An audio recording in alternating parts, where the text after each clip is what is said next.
Genesis chapter 18. The Lord appeared to Abraham near the great trees of Mamre while he was sitting at the entrance to his tent in the heat of the day.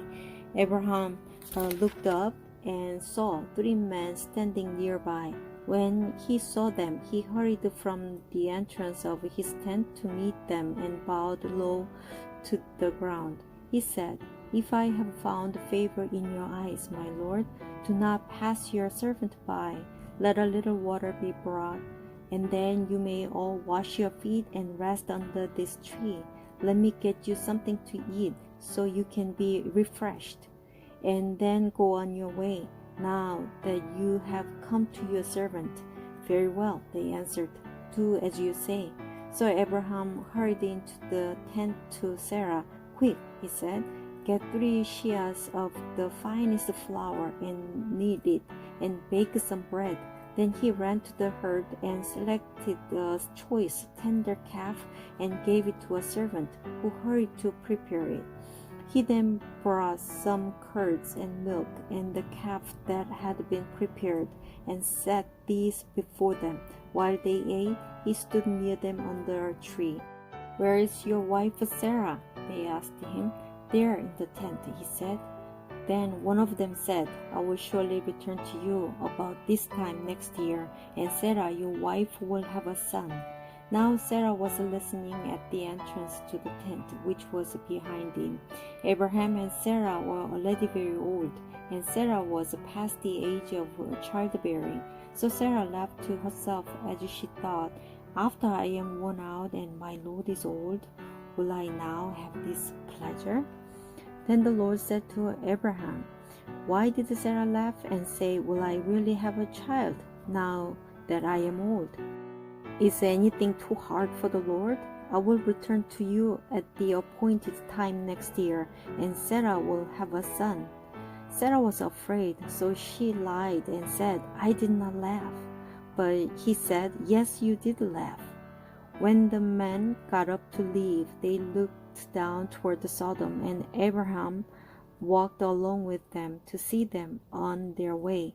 Then the Lord said, "Shall I hide from Abraham what I am about to do? Abraham will surely become a great and powerful nation, and all nations on earth will be blessed through him. For I have chosen him, so that he will direct his children and his household after him to keep the way of the Lord by doing what is right and just, so that the Lord will bring about for Abraham what he has promised him." Then the Lord said, "The outcry against Sodom and Gomorrah is so great, and their sin so grievous, that I will go down and see if what they have done is as bad as the outcry that has reached me. If not, I will know." The men turned away and went towards Sodom, but Abraham remained standing before the Lord. Then Abraham approached him and said, "Will you sweep away the righteous with the wicked? What if there are 50 righteous people in the city? Will you really sweep it away and not spare the place for the sake of the 50 righteous people in it? Far be it from you to do such a thing, to kill the righteous with the wicked, treating the righteous and the wicked alike. Far be it from you. Will not the judge of all the earth do right?"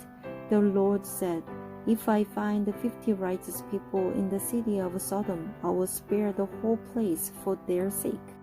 Then Abraham spoke up again, "Now that I have been so bold as to speak to the Lord, though I am nothing but dust and ashes, what if the number of the righteous is 5 less than 50? Will you destroy the whole city for lack of 5 people? If I find 45 there," he said, "I will not destroy it." Once again he spoke to him. "What if only 40 are found there?" he said. "For the sake of 40, I will not do it." Then he said, "May the Lord not be angry, but let me speak. What if only 30 can be found there?"